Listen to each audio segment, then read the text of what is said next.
Pastor Maximiliano me ayuda con los que estuvieron en la clase pasada, ¿no? Ven, Aquí tenemos, ahí está el hermano Sergio, la hermana Sarita que estuvo en la clase anterior, Dani también estuvo, hermana Carolina, Juan Carlos, y así. Marita estuvo, Sí. Sergio no estuvo, ¿cierto? ¿Quién? Hermano Sergio, Sergio estuvo un rato, pero creo que al final ya la señal no le dio. Pero de todas ok. maneras, hay que mirar a ver si ellos van a participar. Ujú. Bueno, entonces empecemos preguntando acerca de las preguntas que dejamos de lo que es los tipos de gobiernos que hay en su iglesia local. ¿Quién me ayuda? Hermana Sarita o hermana Carolina. Amén. Dios le bendiga. Bendiciones a todos. Soy Sarita. Espera. Amén. La escuchamos. Las formas de gobiernos, ¿verdad? Sí, Bueno, acá puse formas de gobierno según lo que yo pude ver. Está la episcopal, presbiteriana y congregacional. correcto. Las tres principales. ¿Cuál es el gobierno local de su congregación donde usted está? ¿Qué tipo de Mm, gobierno? presbiteriano. Presbiteriana. Ujú. Bueno, muchas gracias, hermana Sara. ¿Quién nos Amén. ayuda con el pendiente? El sínodo.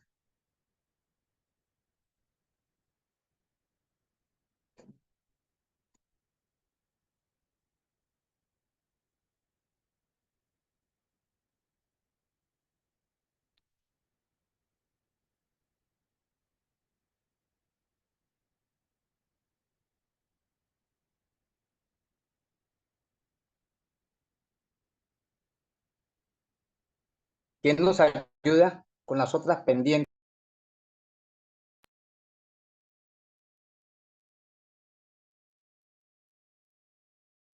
Hermano Juan Carlos. Dios les bendiga, querido hermano pastor. Me disculpo porque no he podido estar presente en la clase pasada por distintas ocupaciones personales, pero desde ahora voy a estar más atento a las clases. Dios les bendiga. Bueno, ¿quién más nos puede ayudar?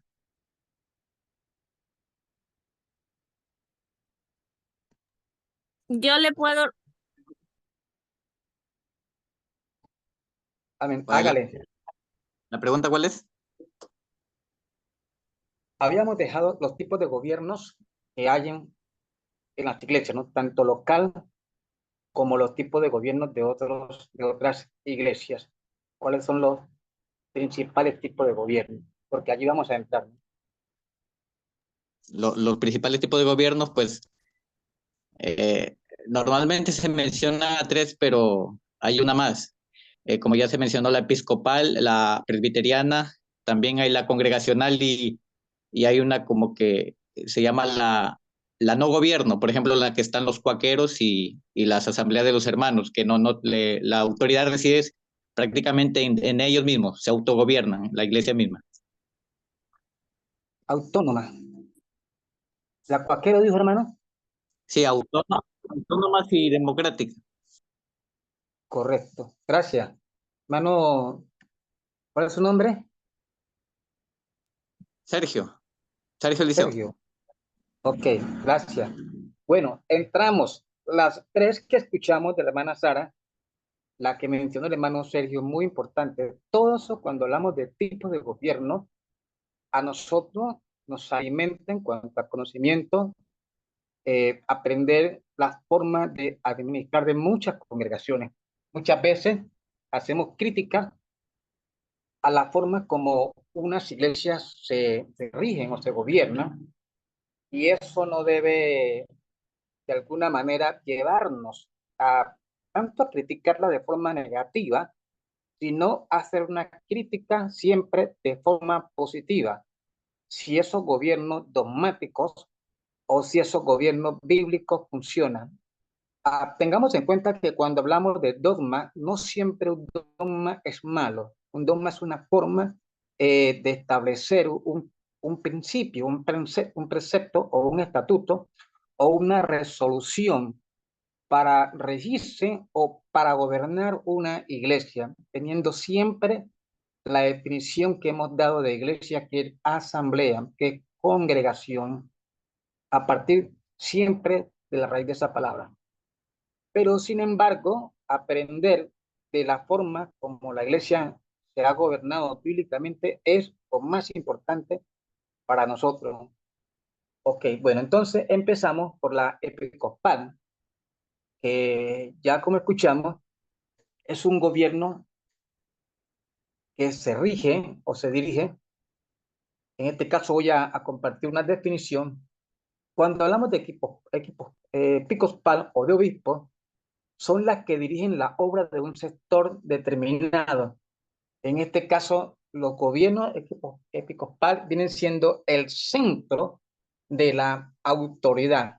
Este término viene del griego episkopos, que significa supervisar o significa vigilante.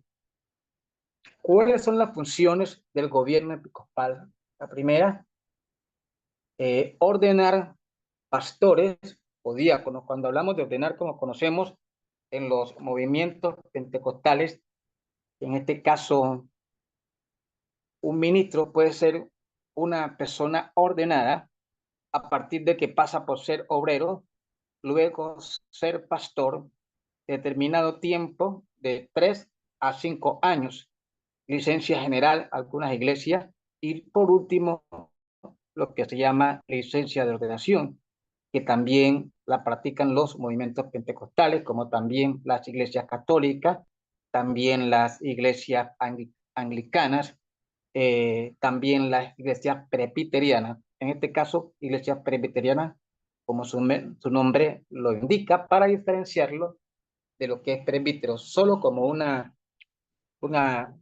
calificativo como tal. Entonces, otra función es supervisar obras nacionales, regionales, en todo el marco de sus estatutos. Es decir, que son las funciones de las iglesias episcopales. Cuando digo estos términos, vamos a meterle provincia o vamos a meterle estado, como se dice acá en México, Estados Unidos de México. Hay muchos estados acá en México. Entonces, un pastor en México, en un estado, puede ser un supervisor. Para nosotros en Colombia, nosotros los colombianos, podemos decir por distrito como Valle, como Cauca, como Antioquia, Nariño. Para los que están en el Perú, también creo que de acuerdo a su provincia o estado, cómo está dividido su nación, cada región viene siendo gobernada por lo que llamamos nosotros un supervisor.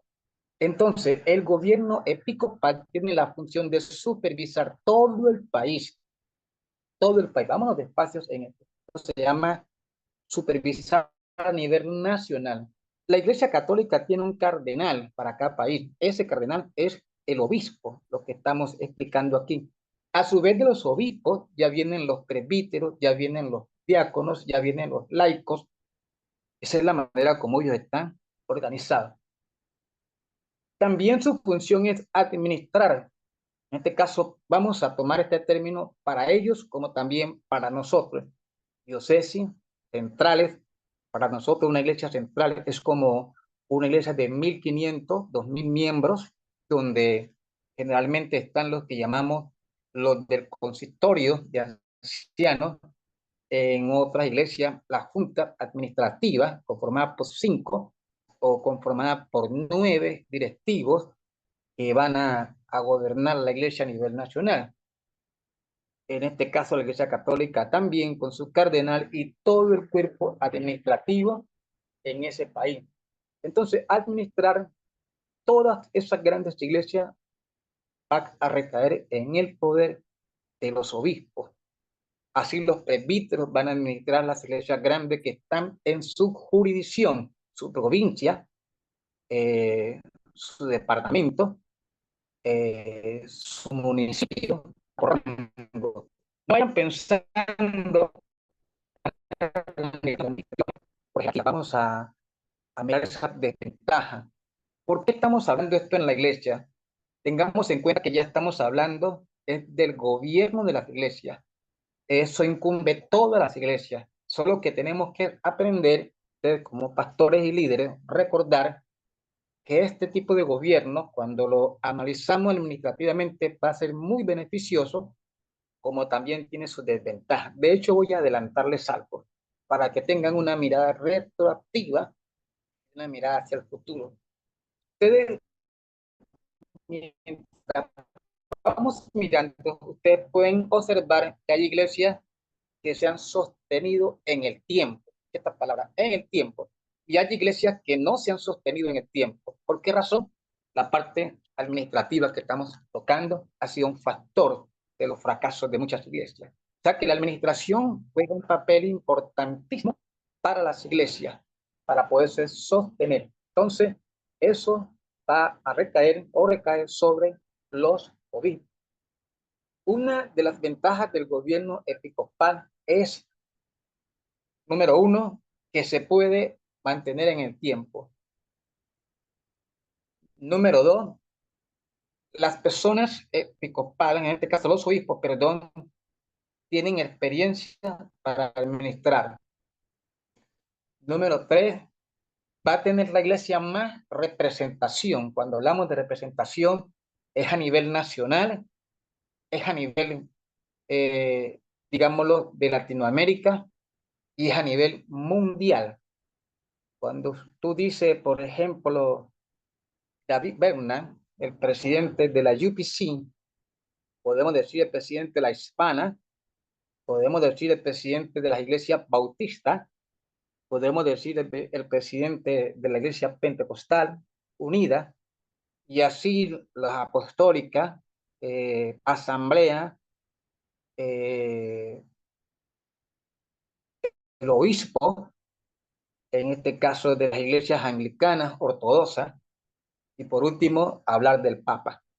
Entonces, esas personas son la imagen y la representación de su iglesia. Entonces, esas son las ventajas que tienen los gobiernos episcopales. Tienen alguien que lo representa, por lo tanto, es un poder,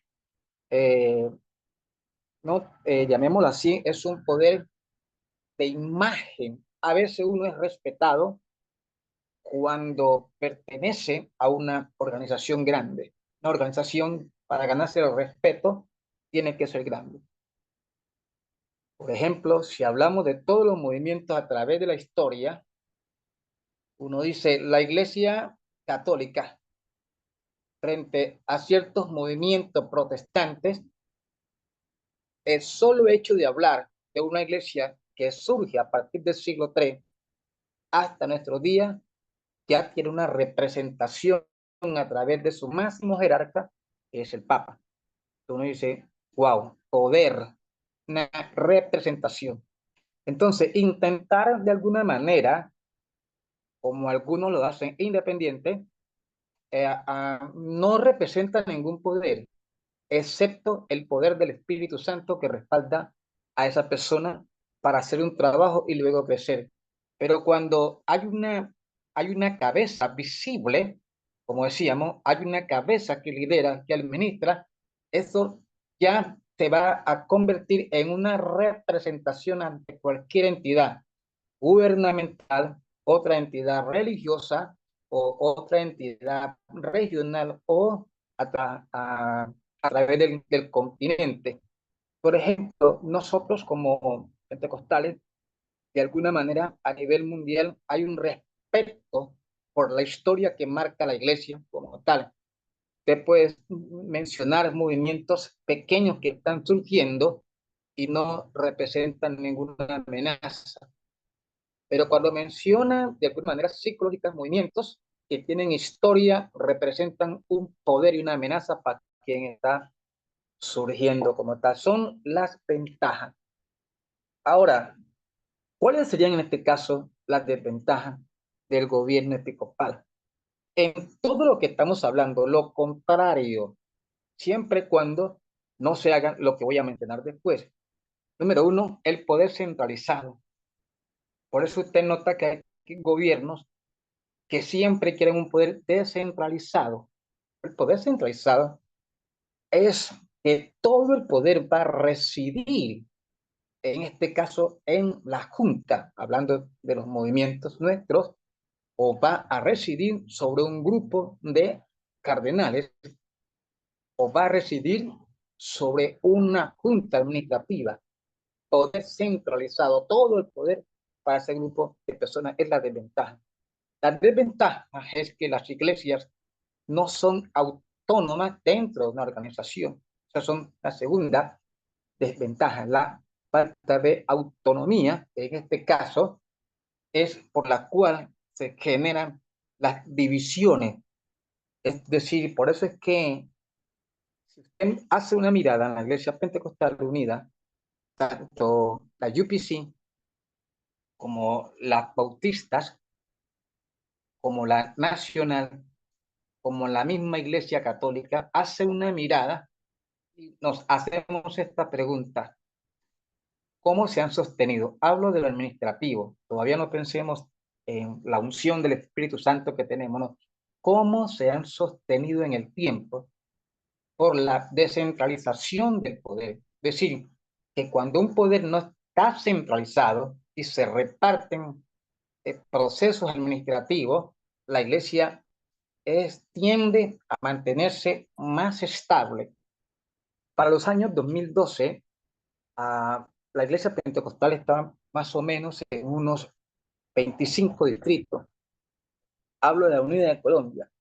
Y empezaron a ser distritos dentro de los departamentos: Valle, Antioquia, Nariño, Cauca, Chocó, Costa Norte, la Costa Atlántica, la región de la Costa Atlántica, la zona del Orinoco, la zona de la Amazonía, Putumayo, buscando no solamente una descentralización del poder, aunque nunca ha estado como tal, pero sí buscando mantener la unidad y la dinámica de la iglesia.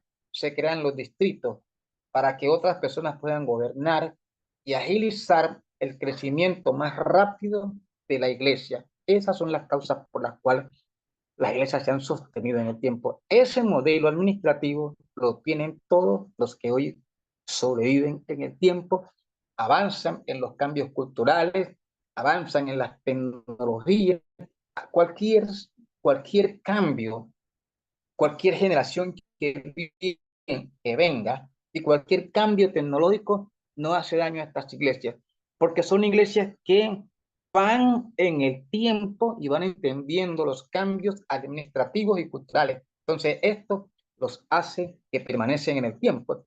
Si pudiéramos decir, no, eso no es así, entonces tendríamos que preguntarnos que una iglesia que ha estado desde la época antigua, época medieval, baja, alta, media, la época moderna, la época postmoderna y la época actual. ¿Cómo explicaríamos eso hablando de la iglesia tradicional? Lo que les acabo de explicar, la descentralización, y se ha mantenido en el tiempo y ha corrido con los cambios, con la historia, con todos los reinos y con todas las repúblicas, con todos los nacionalismos, todos los poderes políticos que se han levantado. Esas iglesias se han mantenido en todos esos cambios. Es por eso que las iglesias que se mantienen son apolíticas. Cuando una iglesia es apolítica puede sostenerse, es decir, todos los gobiernos la van a ver sin miedo y sin temor. Cuando una iglesia trabaja mucho en la política, debe estudiar mucho la política, pero es importante que la iglesia estudie la política para saber cómo caminar en un gobierno de izquierda, derecha, extrema izquierda, nacionalismo, fascismo, para poder caminar en el tiempo, en todos esos gobiernos. Entonces siempre la iglesia debe abrir los ojos cuando tenga un pastor que conozca y sepa de eso, para así saber cómo moverse en esos gobiernos. Esa es una razón aparte de lo que tenemos, que es el Espíritu Santo, y por eso decimos es la revelación del Espíritu Santo para podernos mover en cada tiempo. Entonces, Estas serían las desventajas y las ventajas del gobierno episcopal. Vamos con la segunda, que es el presbiterio.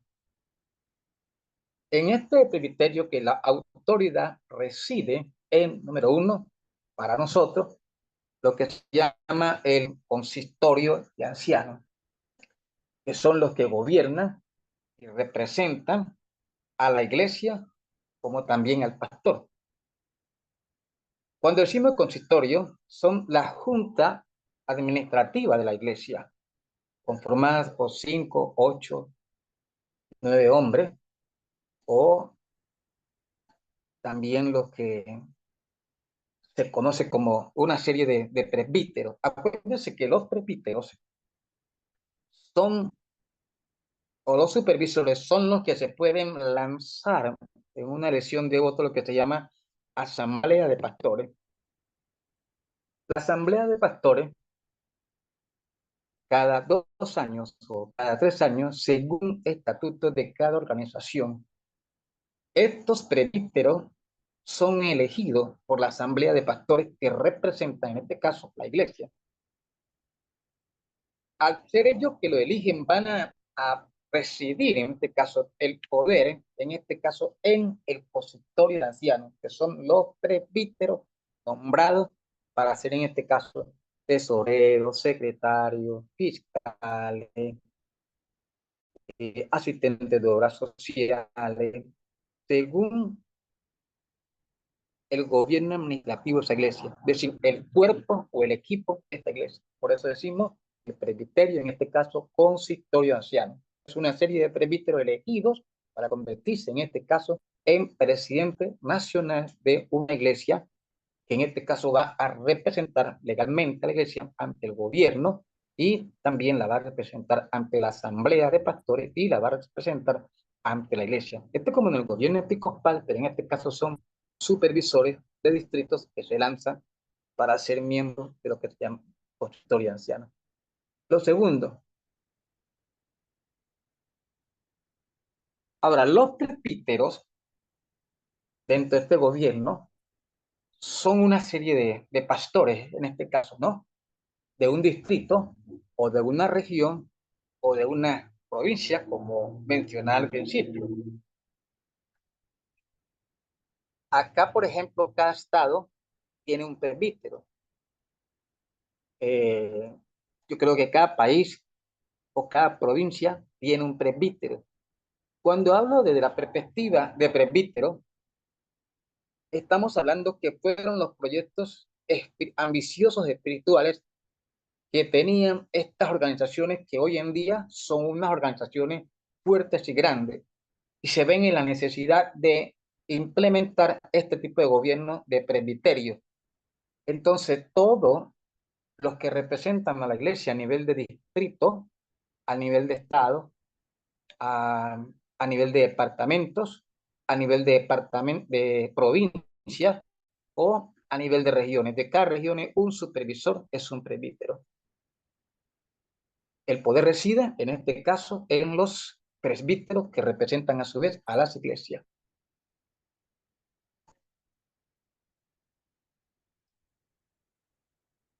También tenemos otro punto dentro del contexto de los presbiterios, lo que es el sínodo, que es formado por pastores, ancianos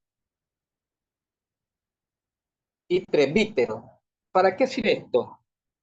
Los sínodos son para hacer reuniones, tratar temas de asuntos doctrinales, asuntos disciplinarios, para hacer resoluciones, propuestas, para, como por ejemplo, también para lo que conocemos como los concilios de Nicea, Perento, el concilio de Éfeso, concilio de Jerusalén, que se lo conocemos, que está en el libro de Gálatas, cuando el apóstol Pablo, el apóstol Pedro, Juan y Santiago, los padres de la iglesia primitiva, tocaron asuntos de qué cosas deberían comer o de cómo deberían vivir los gentiles que ya se estaban convirtiendo al cristianismo evangélico, apostólico. Entonces mirábamos que ellos tenían una cuestión acerca de la circuncisión y de la incircuncisión y de los animales ahogados que comían los gentiles o los pescados que no se podían comer, especialmente algunos que no tenían escamas. En este caso, Pedro fue atacado fuertemente porque comía con los gentiles. Pero cuando estaba con los judíos, su alimento eran las comidas de los judíos. Era como decir una especie de sandía, rojo por dentro y verde por fuera. No eran unos asuntos de condenar en cuanto a salvación, sino que eran asuntos que tenían que resolver porque se estaba trayendo a la iglesia que para ser cristiano había que guardar la circuncisión. Y es por eso que cuando uno lee las cartas, las epístolas del apóstol Pablo, él toca en sus cartas esas cuestiones que ya se habían solucionado para entender que la circuncisión no es válida. Entonces, los sínodos son para eso. A veces no podemos malinterpretar ninguna iglesia cuando se reúne a través de sus máximas autoridades, las personas que tienen conocimientos teológicos o que tienen un conocimiento bíblico o que tienen una experiencia o una comprensión o revelación de la palabra del Señor para tocar asuntos y establecer estatutos o leyes y aclarar temas doctrinales, cómo debe regirse la iglesia a través de eso.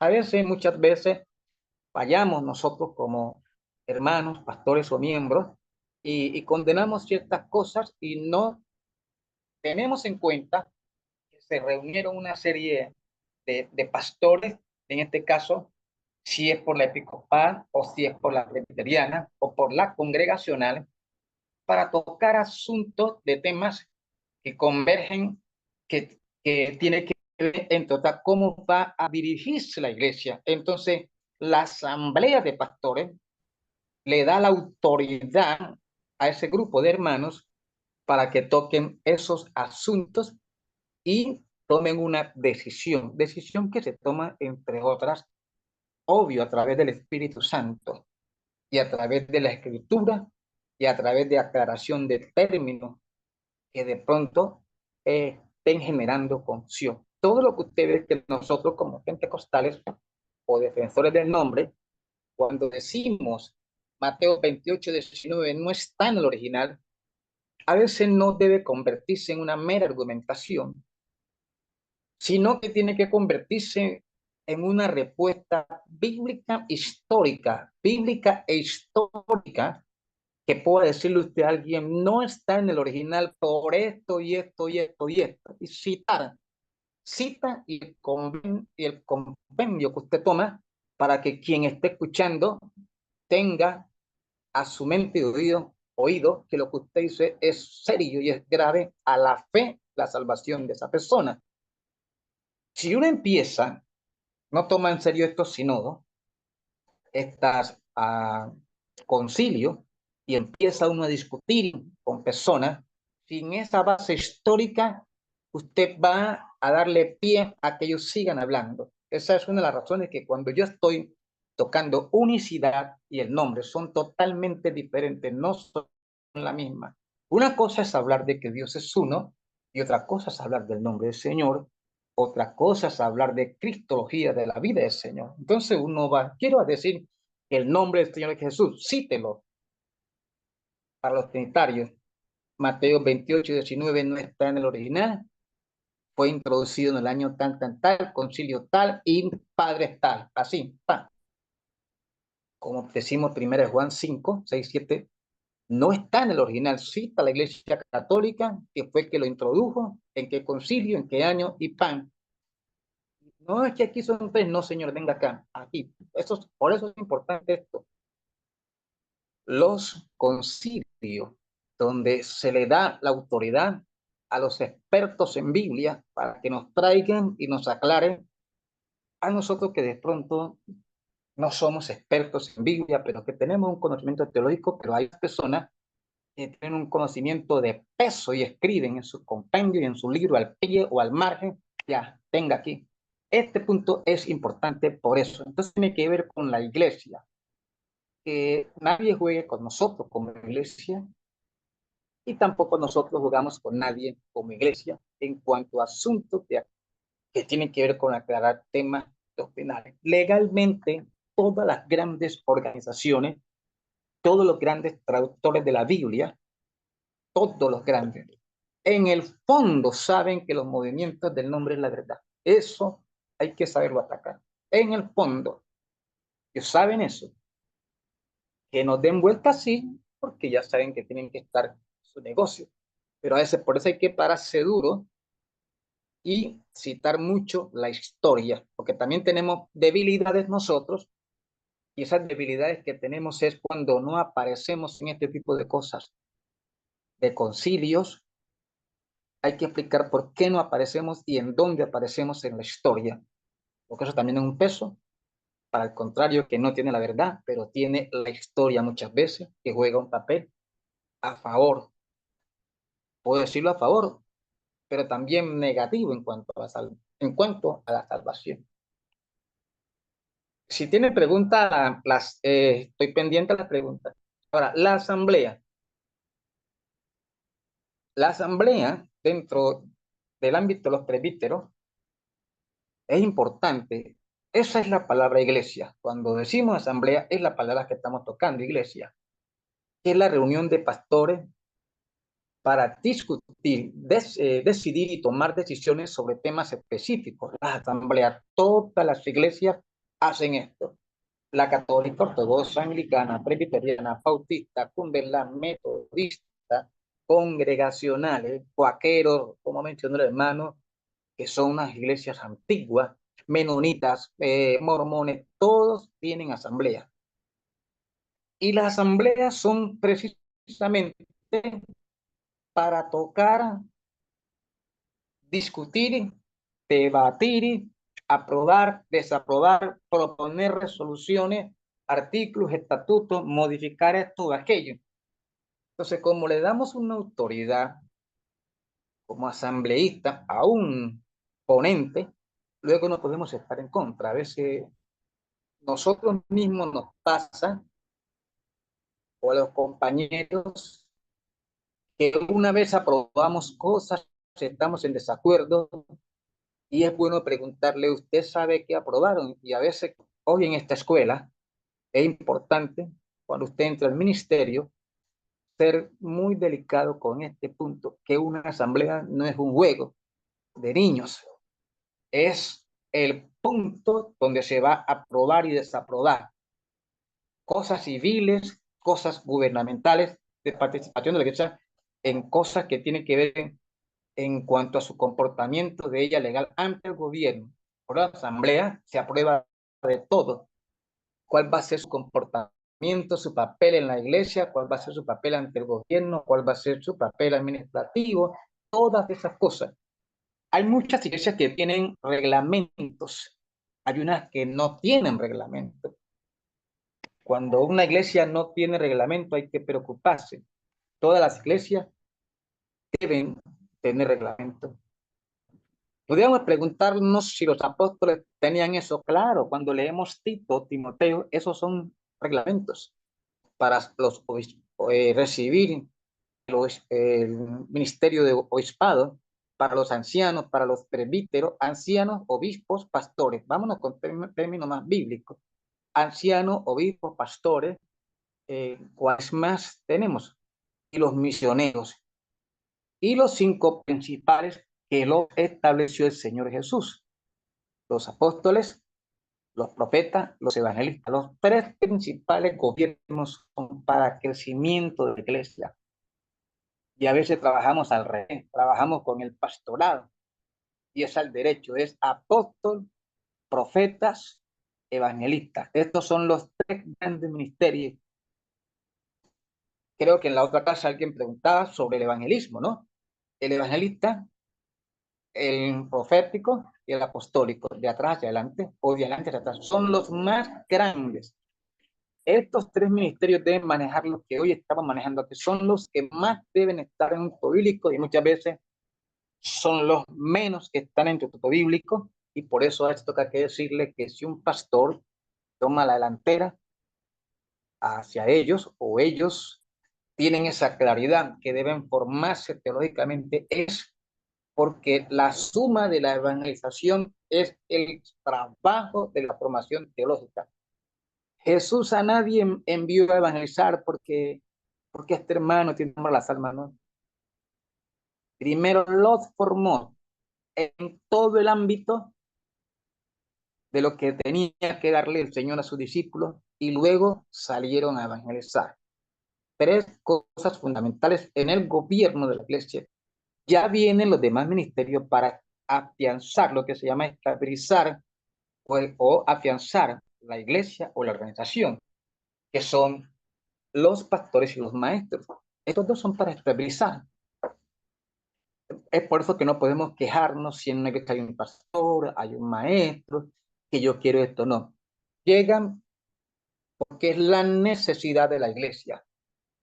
Eso dentro del contexto de lo que estamos diciendo, de cómo funcionan las organizaciones, para que tengamos mucho cuidado que su organización o iglesia, si es congregacional o local, tiene un tipo de pastor, es porque esa es la necesidad hasta que la iglesia llegue a otro punto que le permita desarrollarse, ¿no? Dentro de las organizaciones, estas son las ventajas de las organizaciones. Se dinamiza más. Cuando una iglesia es congregacional, no es que sea muy dinámico, aunque algunos logran, como los metodistas en su tiempo, poder expandirse. No sé si hay preguntas hasta el momento.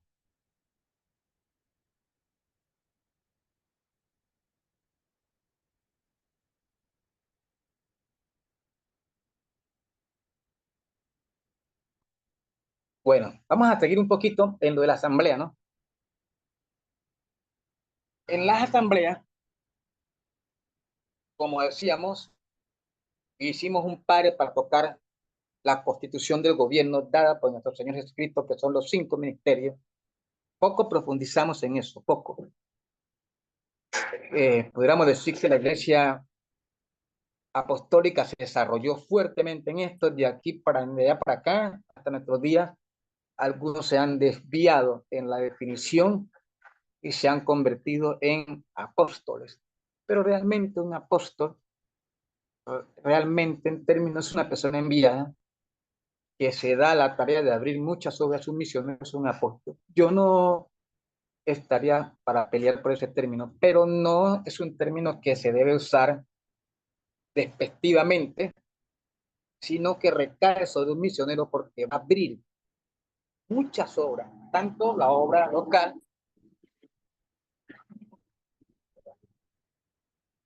como también expandir la nación donde está. En la congregacional o independiente, acá en México se ve mucho esos ministerios congregacional y se ve mucho en los bautistas a través de los tiempos. Algunos bautistas, a pesar de ser muchas a nivel mundial,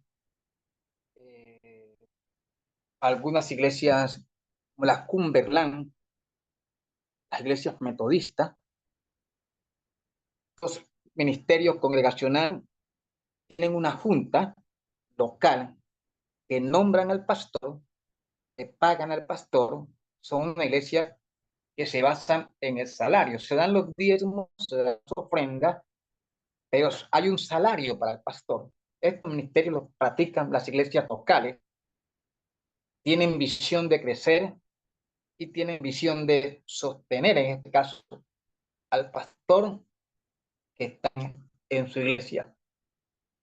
La autoridad, como definen casi todos, está sobre la iglesia, como lo estoy dando también a explicar. Y el poder ejecutivo, el gobierno, todo reside en la iglesia local, como tal. Es un gobierno que tiene muchas ventajas, pero también tiene grandes desventajas en cuanto al crecimiento de la misión de la iglesia. Ya explicamos esto, ¿no? En este caso menciono la misión de la iglesia, a recordarle que es la visión de Dios a la misión de Jesús, que en este caso es la comisión a nosotros, que se convierte en la misión. Entonces, en este tipo de gobierno congregacional, la iglesia se vuelve estática y no tiene una visión expansiva, porque el pastor no puede moverse, está limitado, es limitado. Y es una iglesia que es parecida al final del libro de los jueces y al principio del gobierno profético, porque en este caso rechazan el gobierno, entre comillas, no que lo hicieran directamente, sino que accidentalmente es una iglesia que exige un rey para gobernarlo. En el libro de los jueces vemos al Señor es gobernando a Israel y direccionándolo en la estabilidad de los territorios que van conquistando, hasta que ya en el libro de Samuel vemos que se nombra a Samuel como primer profeta y el pueblo pide a un rey. Es el último juez, pero es el primer profeta y es en el periodo de que surge. Entonces, este tipo de gobierno es algo parecido de esta manera. Si tuviéramos que concluir, todos estos gobiernos son buenos. No se trata de decir si lo son o viceversa o si son malos. Se trata de acercarnos a un modelo más bíblico, pero no se olvide esta palabra, dinámico. Más bíblico, pero dinámico. Siempre el dinamismo del Espíritu Santo, del libro de los Hechos, es el que hizo que la iglesia creció. No hay un gobierno más poderoso que el gobierno apostólico. Y a partir del siglo XX, 19 y 20, y regresamos a la reforma, fue ese espíritu de avivamiento apostólico que hizo que la iglesia empezara a crecer. Porque tenemos que mirar la época del oscurantismo, a partir de la iglesia de Mirna hasta Sardis, periodo de 1000 años, es la época en que el poder estaba, tanto político y religioso, en el papado.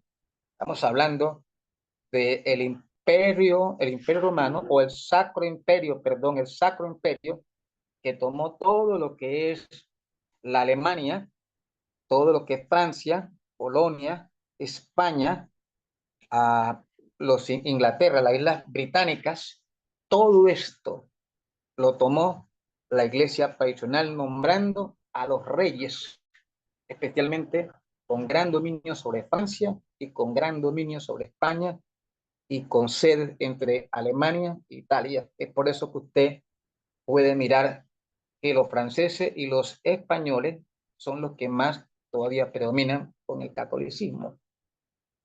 Entonces, se trata entonces, concluimos con un gobierno apostólico pero dinámico a través del Espíritu Santo. Siempre es mejor anhelar una organización o convertirse en una organización. Si Dios algún día lo llama a ser presidente, a ser presbítero, a ser pastores, eviten siempre los conflictos y hacer el propósito al cual Dios los ha llamado como pastores para administrar su iglesia. A que la gente que se enfoca en crecer y en ser parte de una dinámica es la gente que va a crecer más rápido. Cada vez que pensemos, de alguna manera, por respeto al lugar, al país donde estoy, vamos a mirar que hay personas que este es mi iglesia, este es mi grupo, este es lo mío, lo mío, lo mío. No se olvide esas palabras, le va a traer problemas, me los ha traído a mí, en el sentido de que cuando alguien piensa lo mío, nunca van a conquistar una nación. He podido experimentar, estando acá, solo pensarlo de nuevo, he mirado cómo Dios está presto siempre a que hagamos un ayudamiento cuando pensamos en lo de Él, no en lo nuestro. Todo el que piense en lo suyo va a hacer un trabajo local muy bonito, no se olvide, amén. Va a hacer un trabajo congregacional, local, va a crecer, pero no se va a expandir. no conozco a nadie que tenga estos ministerios que se expandan, pero conozco muchos que siempre están pensando en el trabajo de la expansión, expansión, la expansión, la expansión, la expansión, gobierno apostólico dinámico. ¿Qué quiere decir? Poder descentralizado. Entre usted, nombres, líderes, pastores, más va a crecer, pero siempre los padres de estas iglesias que se van a levantar van a esperar que nosotros tengamos confianza en ellos. Es importante que usted sea una persona sujeta a su pastor, sujeta a sus líderes, sujeto a sus autoridades pastorales, porque esto va a permitir el desarrollo y el crecimiento de la iglesia. Cerramos entonces con esos puntos que tienen que ver con el gobierno de la iglesia.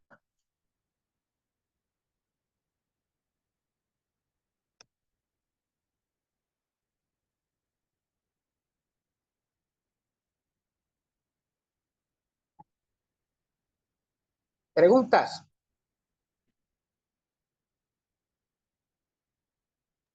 Vamos bien de tiempo, ¿no? Pregunten al pastor Julio, aprovechen.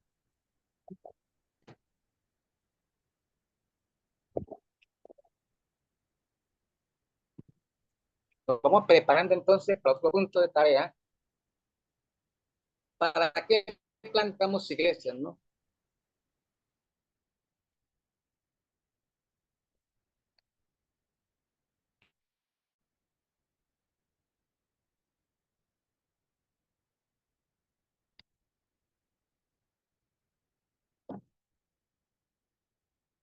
Bueno, ¿para qué plantamos iglesias? ¿Quién encontró?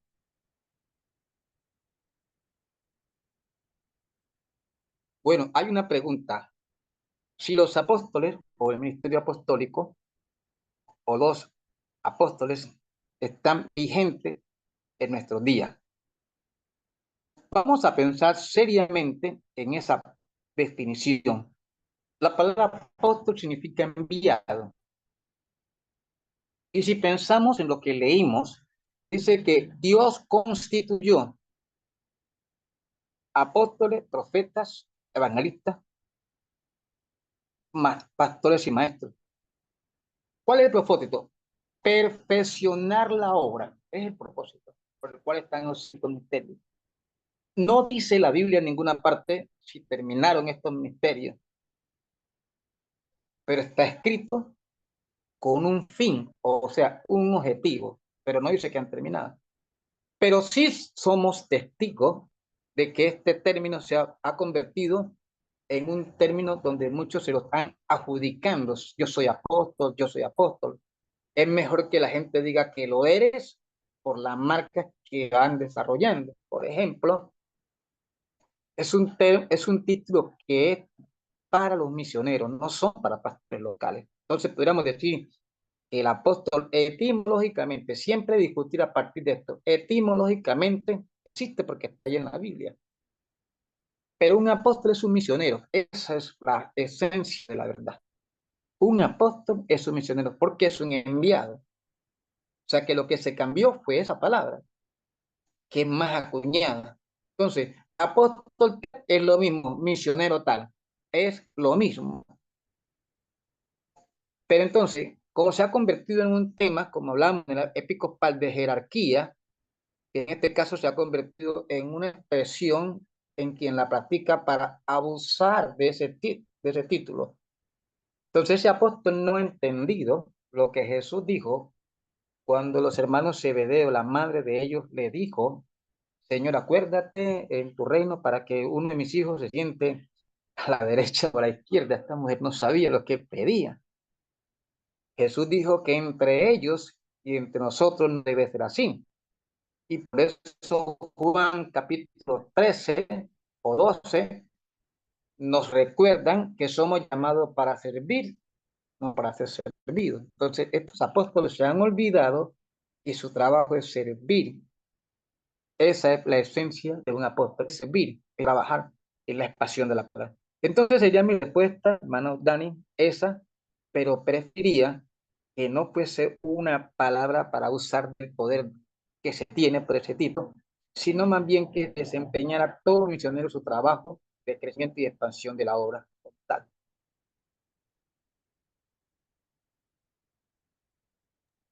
Mi hermana Julia, una preguntita.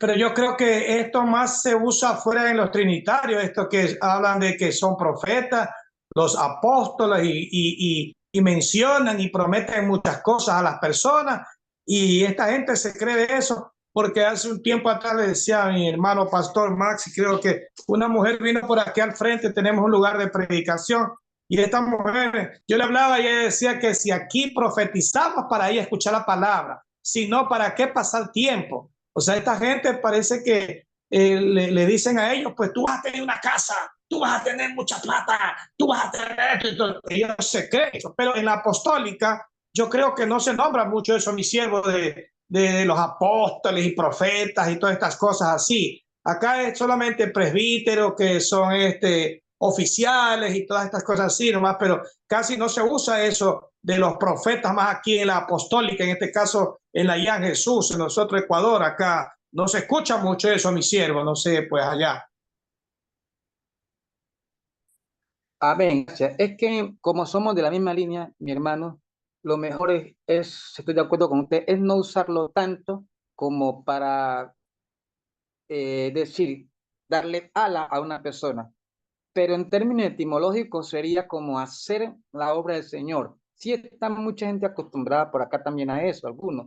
Esperar que se profetice a qué va a pasar con su vida. Eso es lo que llamamos y decimos todo el ministerio de la prosperidad, ¿no? Porque la gente está viviendo de oír o de escuchar algo. De hecho, yo a veces escucho a ciertos predicadores y su tema es ese. Su tema es como mover la sensibilidad de las personas, llevar un mensaje que sea motivacional, más no lo que hacemos nosotros, que en este caso es cimentar a las personas sobre la base de la palabra, que era lo que los apóstoles hacían. Por eso son apóstoles, ¿no? Era para formar la iglesia, formar líderes y levantar iglesia, más el sello de su apostolado, que era el trabajo, el resultado de lo que ellos hacían.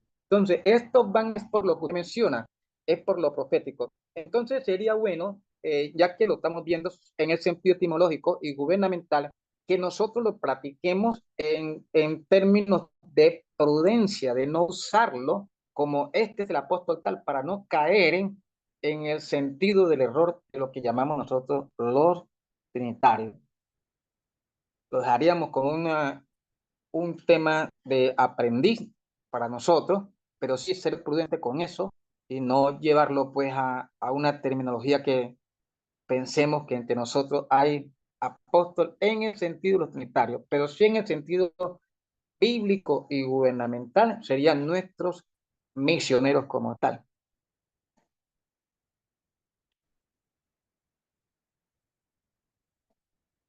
¿Avanzamos o hay más preguntas o participaciones? Ayúdennos con participaciones.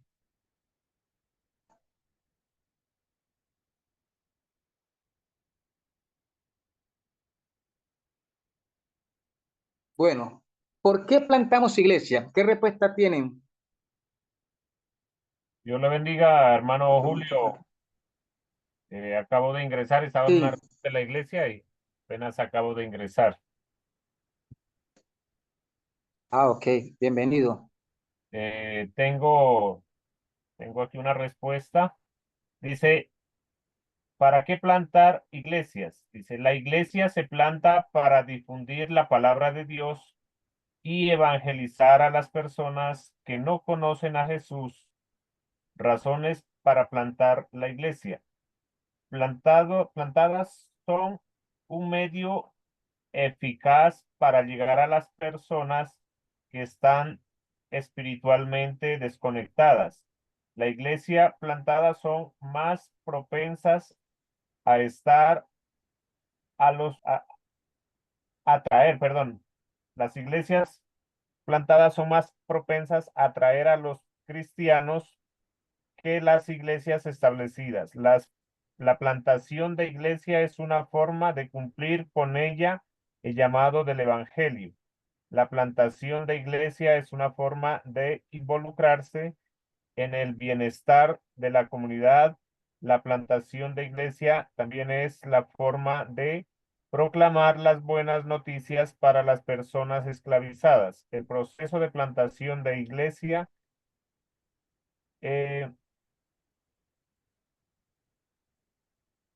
a ver, aquí está un error. El proceso de plantación de la iglesia, establecimiento de una congregación cristiana local. Los plantadores de iglesia son personas que tienen la misión de difundir la palabra de Dios. Más o menos eso es lo que tengo en los apuntes, mi hermano. Amén. Muchas gracias. Creo que esa es una investigación muy buena, un aporte bueno. De hecho, para todos nosotros, pastores, hermanos y líderes, esa definición es tan importante porque no estamos en una iglesia por estar, o no vamos, perdón, no vamos al templo por estar. Vamos al templo porque ya hay un propósito. Esta pregunta nos va a ayudar en todo lo que venimos tocando como iglesia. Entonces, plantamos iglesia. Vamos a 1 Corintios capítulo 3, verso 7 al 9, hermana Carolina. 1 Corintios capítulo 3, verso 7 al 9. Hermano Alejandro. Hechos capítulo 4, verso 32 al 36. Hermano Alejandro. Hermano Dani.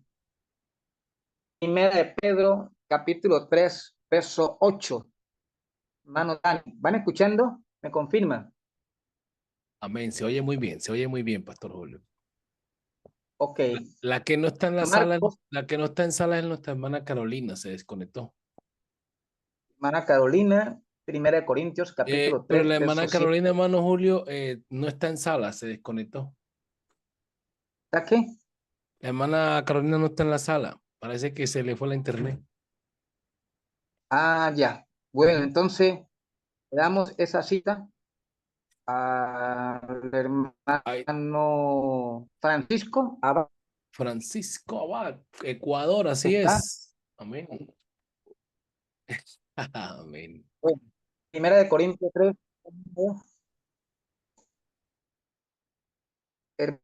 hermano José San Martín. Yo es San Martín, de Venezuela. Sí, señor, Dios le bendiga. Marcos capítulo 16, verso 15. Ah, Venezuela. Ok. Sí, es Venezuela.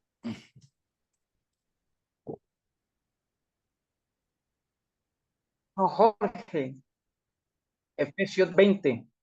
No, Jorge Agustín, Efesios 2:20.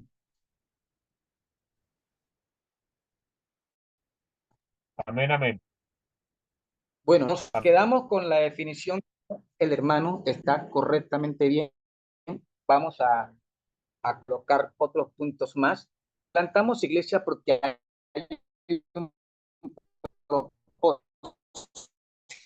Entonces, punto clave. Hay un propósito de Dios con las almas perdidas y escuchar siempre hay un propósito de Dios, es las almas. ¿Con qué? Salvarlas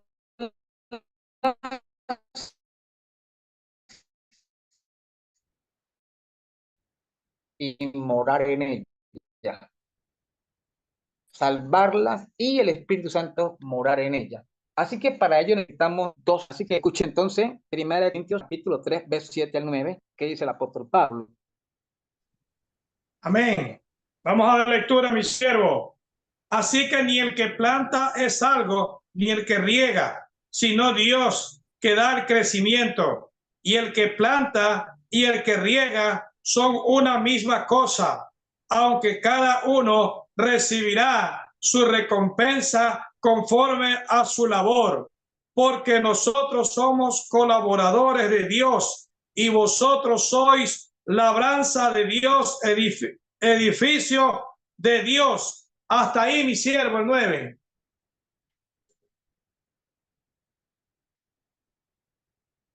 ¿Sí me escuchó, mi siervo? ¿Aló?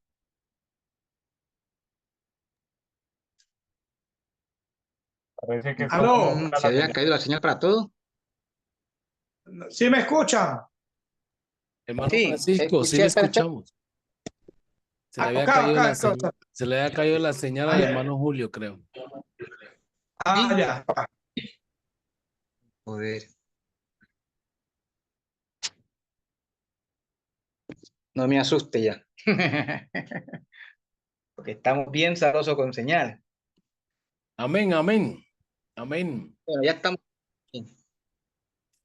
estamos todos. Bueno, entonces, palabra clave. Si somos pastores, somos líderes, entonces el propósito no es hacer culto a la aventura, no es ir con la red, ni con el anzuelo, ni con el trasmayo, como decimos, ni con el Japón, nada, ni usar el Facebook, YouTube, no es como a la aventura, es con un propósito. Mateo 28:19, discipular, me adelanto, es ganar las almas. Entonces, por eso Pablo dice, hay uno que va a regar y hay otro que va a plantar. O sea, que el objetivo es ganar. Es decir, cada vez que entramos a la administración, el fin es ganar, no es, amigo, usted verá a dónde asiste, vaya, no. Siempre el evangelista tiene que estar enfocado en ganar a las almas para la iglesia local donde la administra o para su organización.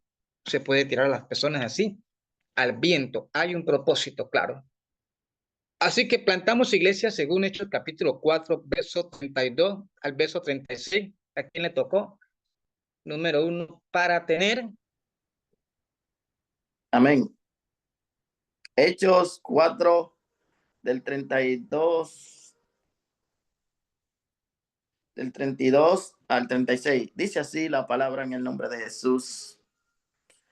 Y la multitud de los que habían creído eran de un corazón y una alma, y ninguno decía hacer lo suyo propio, nada de lo que poseía, sino que tenían todas las cosas en común. Y con, Amén. amén. ¿Sigo? Amén. Ahí. Gracias, mi hermano. Amén. Gracias. Entonces, ahí tenemos que plantamos iglesia para tener comunión. Es un propósito, tener comunión. Segundo, Primera de Pedro capítulo 3, verso 8. Segundo punto, ¿para qué plantamos iglesia? O sea que,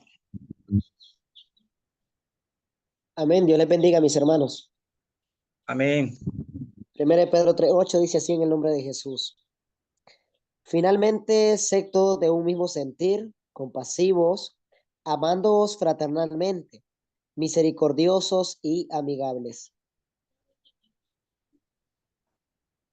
Amén. Una palabra clave que sacamos ahí es la fraternidad, un mismo sentir, fraternos. ¿No ha notado que algo que caracteriza todos los movimientos dentro de los gobiernos que hemos hablado es la fraternidad?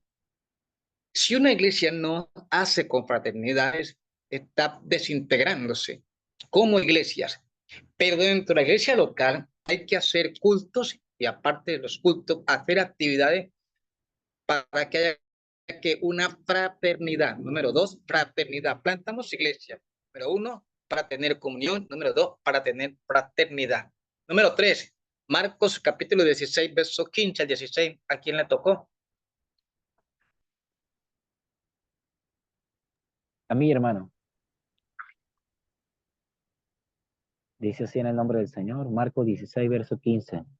Y les dijo, id por todo el mundo y predicar el evangelio a toda criatura. El que creyere y fuere bautizado será salvo, mas el que no creyere será condenado.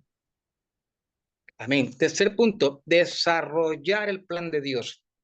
Es lo tercero, desarrollar el plan de Dios, como lo mencionó el hermano, la parte evangelística. Es decir, plantamos iglesia para desarrollar el plan evangelístico de Dios. Cuarto, Mateo 28, 18 al 20. Lo dimos, ¿cierto?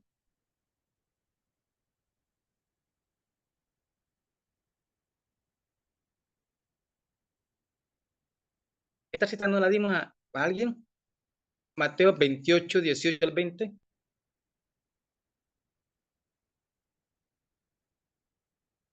Creo que no, mi pastor. Bueno, Jesús. Ok, bueno.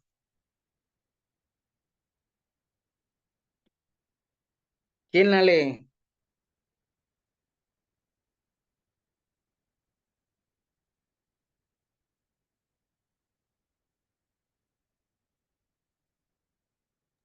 El texto dice, voy. Lo voy a Jesús leer. dice, toda potestad me es cielo.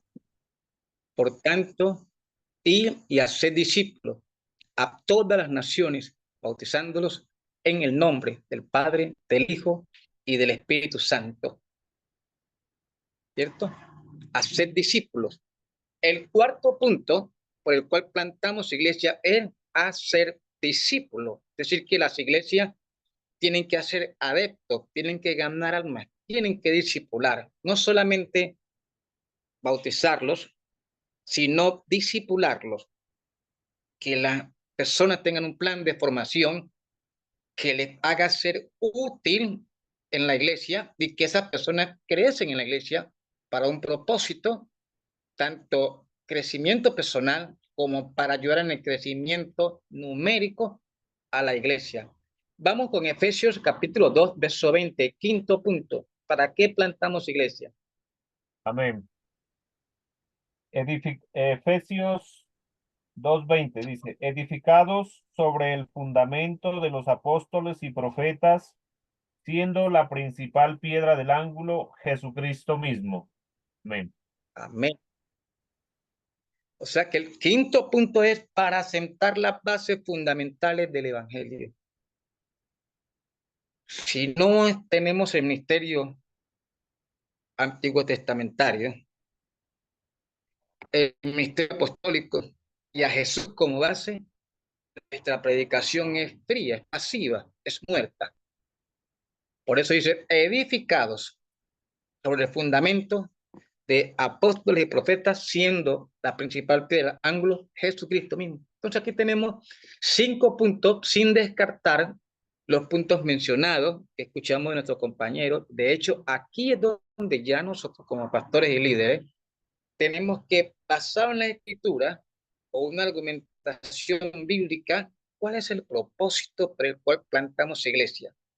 Hay iglesias que crecen tan rápido o crecen tan sólidas porque van tratando de descubrir ese propósito que Dios tiene con ellos en el lugar donde está, en su distrito, en su zona, en su municipio. Es decir, que no están plantadas porque sí, sino porque tienen un propósito: levantar más iglesias, levantar obreros, levantar numéricamente, sin dejar lo que de pronto estamos pensando, ¿no? Que son las doctrinas fundamentales y edificar a los hermanos en lo que es la vida cristiana. Pero en este caso nos estaremos enfocando en el propósito de la iglesia, donde usted está, donde usted ministra, donde vamos a ministrar, es un propósito.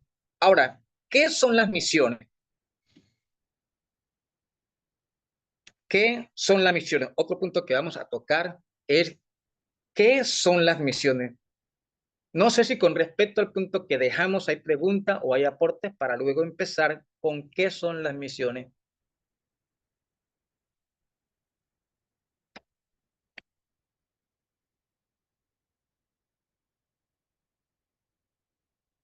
Bueno, como hemos venido hablando de la iglesia, sus definiciones, sus funciones, sus gobiernos, la misión de Dios, la visión de Dios, perdón, la misión de Jesús, luego la comisión delegada a la iglesia, su gobierno, su estructura, los diferentes tipos de gobiernos. Ahora pensemos en cuáles son las misiones. ¿Qué son las misiones? Las misiones son el proceso por el cual Dios desarrolla su obra en la tierra con la iglesia. Esas son las misiones. Son un proceso por el cual Dios desarrolla su obra en la tierra con la iglesia. O sea que es el plan de Dios que su palabra fuese predicada a todo el mundo. Texto de Mateo capítulo 28, verso 18 al 20. Ese texto es un pulmón, ese texto, porque es el texto que nos dice varias cosas fundamentales. Número uno, discipular, hacer discípulos. Entonces, eso nos muestra las misiones. Marcos capítulo 16, verso 15 al 16 también nos dice, predicar el evangelio. Hechos capítulo 1, verso 4 al 8 también nos dice, el libro de Hechos capítulo 1 al 4 al 8, que lo conocemos, ya nos va a presentar ¿qué? La misión de la iglesia, esperar el Espíritu Santo para ser testigos. O sea que tenemos 3 puntos clave dentro de lo que es la misión. Cuando uno piensa qué son las misiones, acuérdese que la misión es caminar, es la acción práctica. Pero la visión es lo que se tiene en papel, lo intangible. La visión es todo lo intangible. La misión es la realidad del proyecto que se tiene o del plan que se tiene. Como explicábamos Efesios 1:3, es la visión de Dios. Pero Jesús es la misión de Dios. Y Jesús, que es la misión de Dios, delegó esa misión a nosotros, la iglesia, que es lo que estamos repitiendo. En este caso ya, ¿qué son las misiones? Ya es, ¿qué son las misiones? Entonces, vamos a encontrar muchas definiciones de qué son las misiones, pero las misiones del ámbito de Dios es el plan de Dios, es el proceso por el cual Dios desarrolla su obra con la iglesia en la tierra, en los textos antes mencionados. Cerramos entonces allí con todo lo de la iglesia, pero nos van a quedar 2 puntos fundamentales. ¿Cuáles son las ordenanzas que la iglesia tiene? Pasemos de qué son las misiones a cuáles son las ordenanzas de la iglesia. Sin lugar a duda, hay muchas doctrinas en la iglesia, pero también en la Biblia, perdón, hay unas doctrinas fundamentales, como son la fe, la santificación, la regeneración, la reconciliación, la sustitución, el perdón. Pero vamos a hablar de las ordenanzas de la iglesia. La iglesia católica tiene muchos puntos como ordenanza. Las anglicanas, las metodistas, las Cumberland, pero los movimientos protestantes evangélicos nos regimos por 2 cosas fundamentales. La primera es el bautismo y la segunda es la Santa Cena. Son las ordenanzas fundamentales totalmente establecidas por nuestro Señor Jesús. Entonces, cuando hablamos de esto,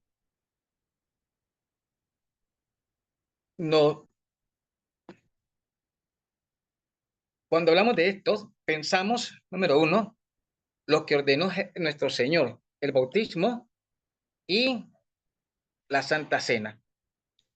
El bautismo es un tema tan elemental en la iglesia que hoy en día muchos están tratando de como de eliminarlo, decir que no hay necesidad de ser bautizado.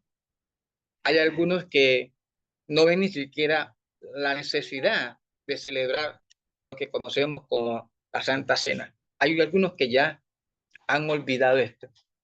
En el Nuevo Testamento, nosotros miramos que el Señor instituyó, número 1, la Santa Cena.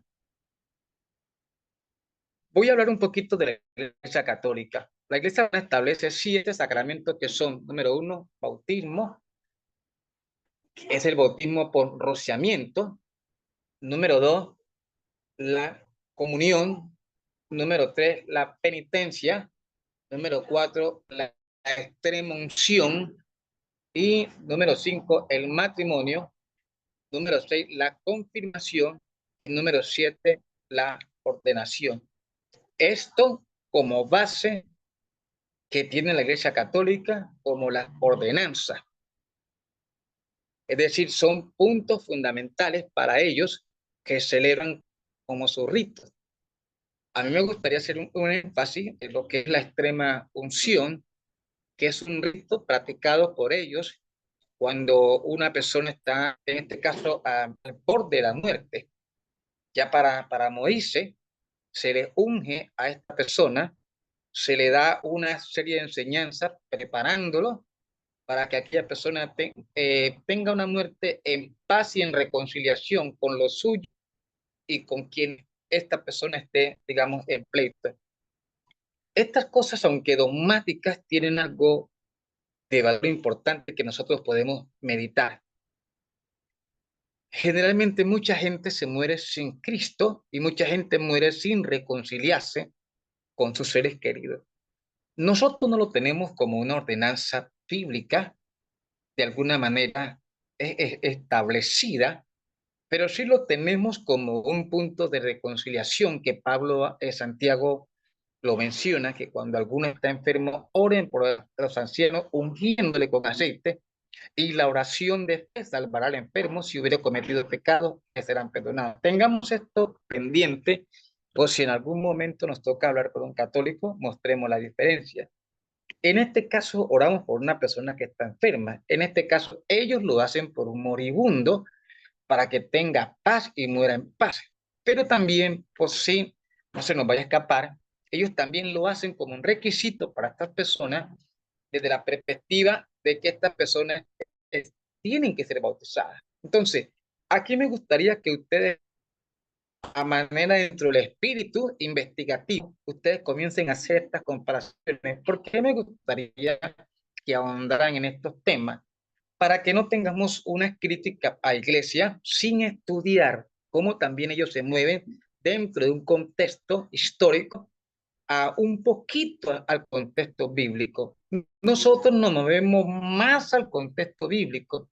Hay una persona que discute mucho, hace mucho debate, y es el padre Luis Toro.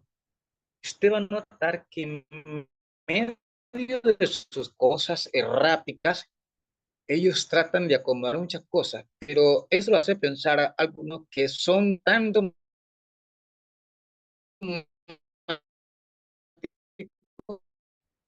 como también en algunos casos, no de alguna manera con una relación tan, no, pero tienen unos bíblicos.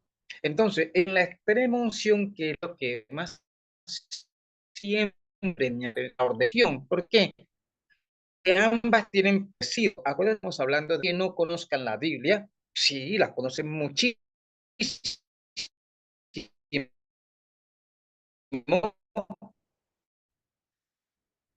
pero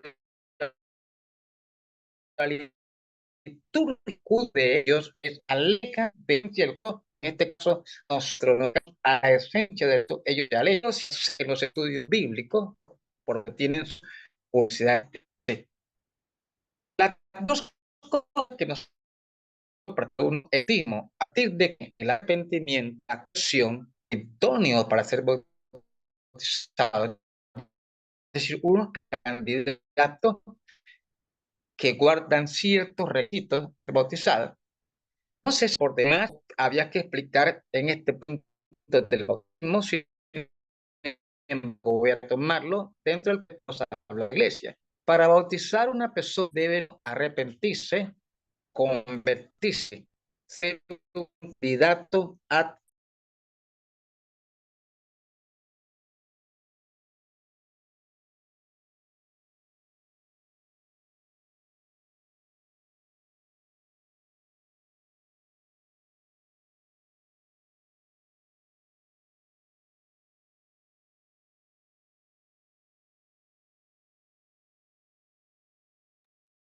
Creo que le fue la señal al pastor Julio.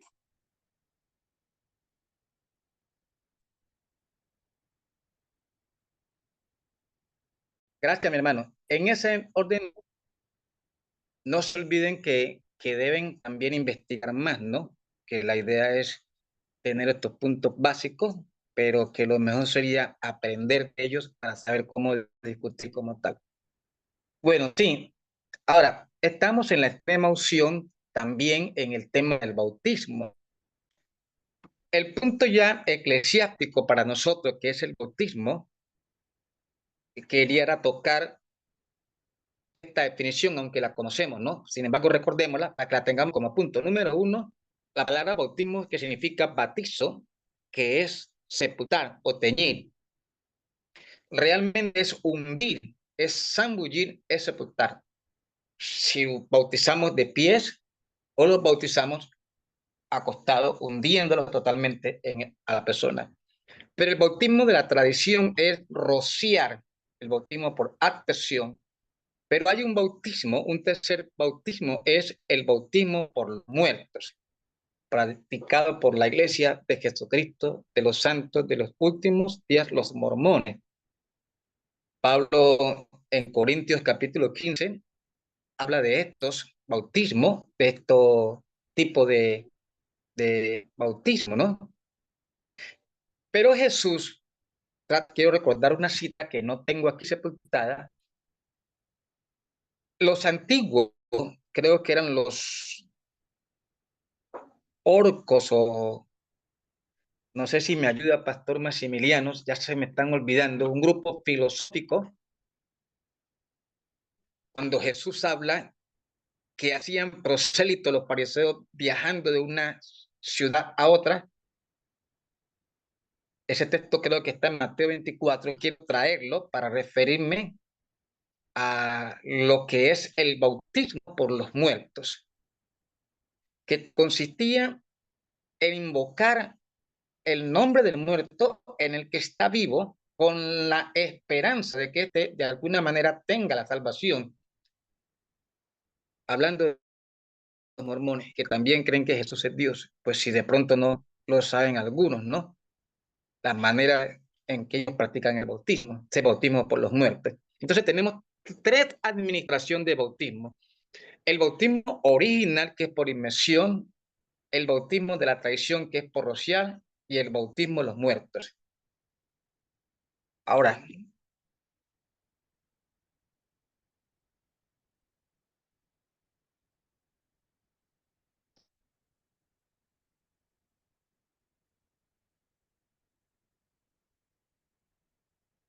bueno, cierro con estos puntos para pasar ya al periodo de la Santa Cena, perdón, la Santa Cena. Estos dos puntos que no quiero profundizar mucho porque son puntos sencillos para nosotros, que son las ordenanzas de la Iglesia. La Santa Cena nos va a recordar que la muerte, la sepultura, la resurrección, la venida del Señor, y nos prepara en comunión para con el Señor Jesús. Nos anuncia su segunda venida. Son puntos elementales, recordando que al principio no quería tocar estos puntos tan sencillos porque los conocemos, más dedicarnos a la parte administrativa, a la función de la misión de la Iglesia, la liturgia tampoco, porque que conocemos. Para la liturgia son los cultos y todo eso, no hay mucho problema en eso. Pero sí están dos fundamentales. Ahora, entremos al periodo de la Iglesia para ir terminando. ¿Por qué quiero hablar dentro de la eclesiología del periodo de la Iglesia? Porque la Iglesia sigue siendo el punto central, igual como la Biblia es cristocéntrico.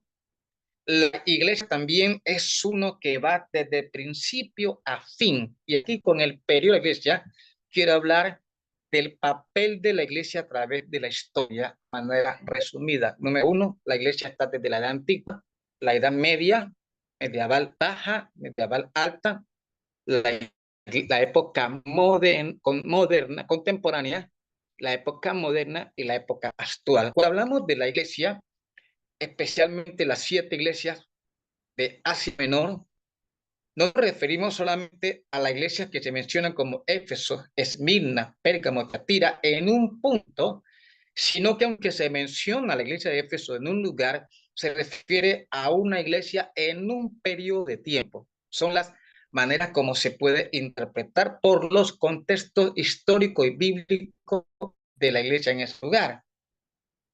Ejemplo, decimos la iglesia de Éfeso para referirnos a la iglesia del primer siglo, desde los apóstoles hasta la muerte del apóstol Juan, algunos dicen hasta Policarpo o los discípulos de Juan teólogo, ¿no? Juan Bautista.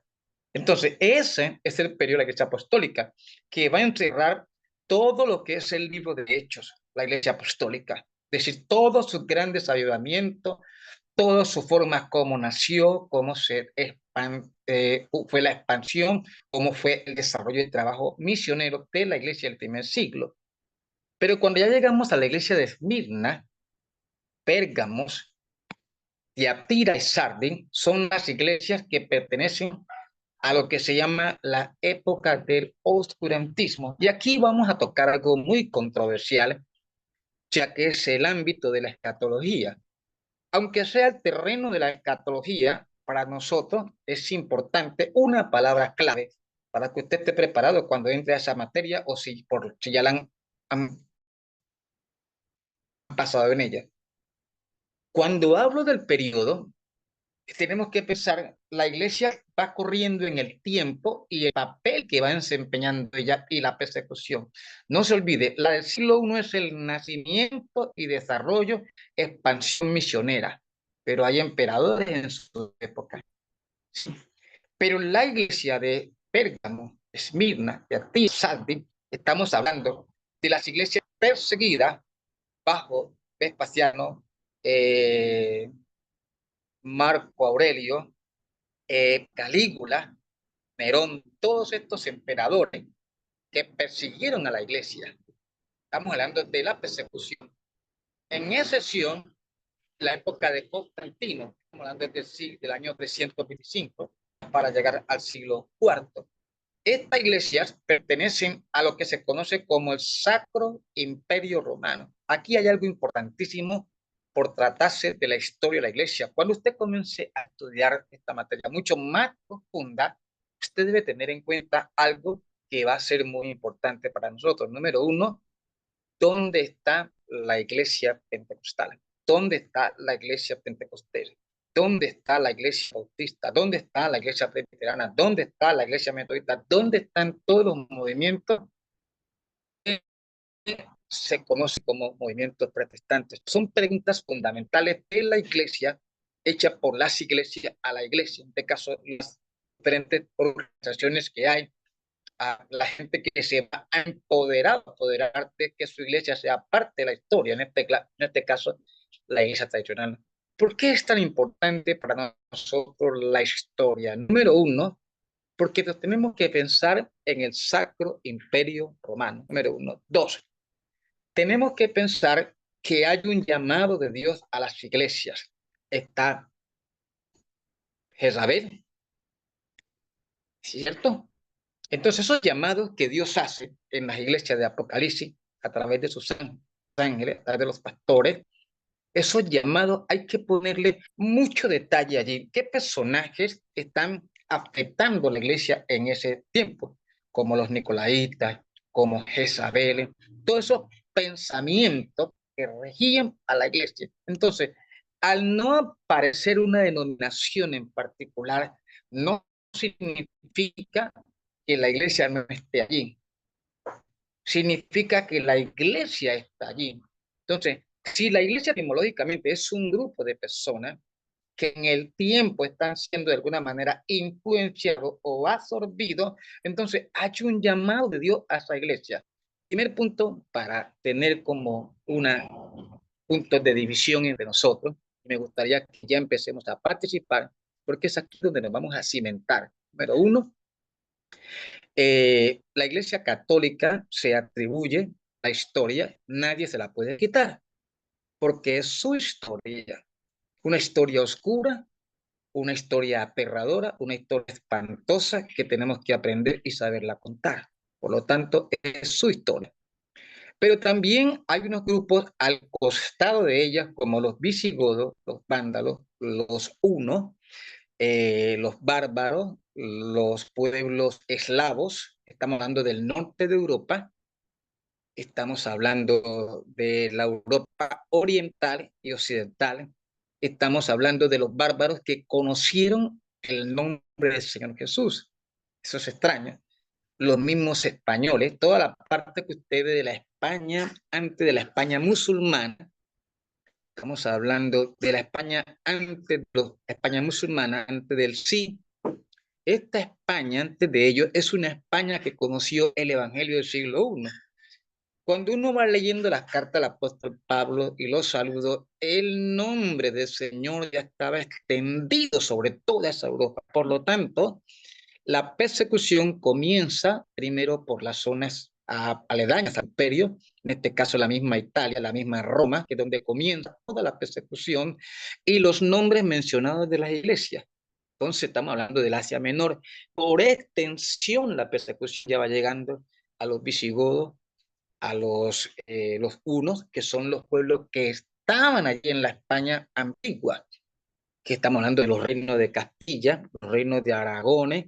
Entonces, todos esos reinos antes conocían del nombre del Señor Jesús, porque tendríamos que explicarnos la palabra tarsi, tendríamos que explicarnos esa llegada del apóstol Pablo a esos territorios. Entonces, cuando nos preguntan y nos dicen que la historia pertenece a ellos, usted tiene que recordar esto, es la historia de la iglesia del Sacro Imperio Romano, que número uno, al tomar el poder y absorber la iglesia y convertirla en una, cuando decimos en una, es tanto los movimientos puros como el paganismo se unió. Eso es lo que conocemos todos, pero siempre hablamos de esa línea olvidándonos que nuestra línea apostólica está en los pueblos bárbaros, que van conociendo el evangelio, que es la huida, como cuando Jerusalén vino la persecución en la primera época, fueron a Antioquía, fueron a Siria y se fueron expandiendo. También bajo las persecuciones imperiales posteriores, las otras persecuciones, los hermanos fueron huyendo a esa Europa asiática, a esa Europa occidental, a esa Europa del norte, a esa Europa del sur, el norte de África, que eran los territorios conquistados por los romanos y los griegos. Es así como vamos interpretando. Entonces tenemos que buscar esos pueblos pequeños. Cuando se dan los concilios, uno puede mirar que los padres de la iglesia que iban a los concilios eran esas personas que venían de esos pueblos alrededor de la Europa, de la sede administrativa que era la Roma, como también tenemos la sede evangélica como es la Siria de Antioquía, y tenemos Jerusalén, las tres principales sedes administrativas del cristianismo evangélico y también del cristianismo pagano que le pertenece a la Iglesia Católica. Entonces, por lo tanto, el llamado en la Biblia que tenemos hoy es el llamado a un grupo que está dentro de un paganismo para que salga. Eso es lo que siempre tenemos que enseñar. Entonces, cuando llegamos a Sardis, vamos viendo que hay un llamado a la iglesia moribunda, una iglesia como medio muerta. Estoy tomando la argumentación, pero también vamos mirando la historia. Una iglesia moribunda es una iglesia que va entrando a una reforma. Ojo, que es que queremos colocar esto un poquito calientico para que entremos en unos debates sanos, porque tenemos que aprender a profundizar esto y tenemos que alimentarnos, porque esto va a ser muy bueno para nosotros que participemos, que los pastores aquí presentes, los hermanos, traigamos ideas y ordenemos nuestros pensamientos históricos, bíblicos, porque yo sé que de pronto hay hermanos que nos puedan ayudar en estos puntos, que es importantísimo. Ahora, si tenemos a una iglesia moribunda levantándose, hay un llamado a esa iglesia, quienes participan de eso van a ser los calvinistas, van a ser los metodistas, van a ser las iglesias reformadas de Martín Lutero, va a ser Calvino, Juan, va a ser Chonqueno, va a ser los cuaqueros que mencionó un hermano por allí. Esta gente, movimiento de santidad del siglo XII, XIV hasta el XVI, van a estar en la época de la luz. Mire hasta dónde puede influenciar una época. Como por ejemplo, la iglesia hoy en los Estados Unidos tiene una mamá para levantar un ayudamiento terrible si no aprovecha Donald Trump. Es una cosa terrible si no lo aprovecha. Presidente que te pone en bandeja todo, la libertad de culto. Entonces la iglesia va levantándose en una época del siglo de las luces, donde empieza a haber la libertad para leer los libros del conocimiento. Entonces mire cómo Dios actúa en el tiempo, y aquí es delicado para todos nosotros. Nosotros no creemos en los trinitarios, pero que tener mucho cuidado. Yo creo en el nombre de Jesús, pero ¿quiénes son los actores de las grandes revoluciones? Por eso muchas veces Dios nos llama a nosotros para hacer grandes revoluciones y nos metemos en un tarro y ponemos la tapa encima, cuando Dios nos está escogiendo para hacer una gran revolución y nos ponemos un tarro y nos tapamos. Entonces, hay quienes se prestaron para estos avivamientos, los vaqueros, movimiento de santidad, los calvinistas se prestaron para estos avivamientos. Se llama iglesia moribunda. Tiene nombre de que vives. Entonces, tiene nombre de que vive, no es una gritería en una tal que tiene nombre de que vive, es una historia donde la iglesia va saliendo de la oscuridad, la iluminación, la época de la iluminación va despertando, va aprovechando las oportunidades de libertad de culto. Es una historia, no es una gritería. Que yo veo unos predicadores que ponen un muerto en un ataúd y comienzan a gritar y se levantó el muerto. ¡Ah! Es importante el dramatizado, pero hay que ser más serio con la historia. Aparece un hombre que trae el nombre de Jesús a la luz por las escrituras. Ese hombre se llama Miguel Servet. Va a traer, esa es la línea del nombre que nunca estuvo oculta. Eso es para hablar de doctrina del nombre, la historia, nunca ha estado oculta. Entonces, cuando traemos esto que también está en compendio como Bacon, grandes escritores son del nombre, es decir, revelación del nombre. Entonces, por eso cuando leemos los grandes trinitarios, los grandes católicos, ermitaños, estamos hablando de católicos serios, de monjes metidos, hay que leer mucho la historia. Estos monjes consagrados y apartados, los ermitaños, algunos que fueron los que vino la revolución porque se apartaron con Dios a meterse, a buscar, entendían que no era lo que Tesla le enseñaba acerca, Tesla le enseñaba que se podía obtener la salvación tan pronto como se daba un chelín es una moneda inglesa, o de la alemana, perdón, de uno de esos dos países para poder que el alma de los difuntos pudiera. Entonces la gente estaba aburrida de tanta mentira, de tanto engaño, pero había un poder del imperio que hacía que de alguna manera subyugada la gente siguiera dando limosna, la salvación por obra. Entonces todos estos que surgen, que predicamos, que colocaron, regalemos unos minutos, ya vamos al final, y clavan las 95 tesis y traen una serie de ideas, salvación por, como los arminianos, o salvación por elección. Todo esto fue una revolución. La gente se fue poniendo en las manos de Dios y hubo este despertar. Entonces, como cuando decimos en los colegios y enseñamos, ¿a qué se debe el hecho de que tenemos hoy un gran avivamiento? Las respuestas son sencillas: al sacrificio y actitud que tomaron los primeros protestantes para que hoy hubiera semejante revolución carismática. Hoy estamos en una gran revolución carismática o pentecostal.